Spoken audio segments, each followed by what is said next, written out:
করেনি, মনে করেনি দলের লোক এসে আজকে। গতকাল বিকালবেলা আমাদের বিশালগড় হসপিটালের সামনে একটি ঘটনা হয়।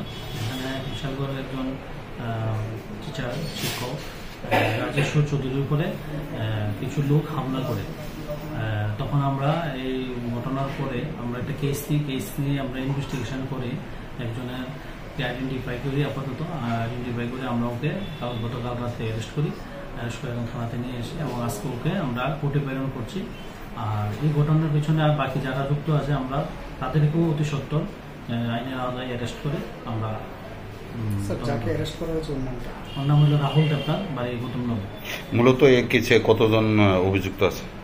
এই কেসে মোটামুটি 5 জনের মতন আছে, 5 বা অধিক লোক আছে। আমরা আপাতত একজনকে অ্যারেস্ট করেছি, বাকি আমরা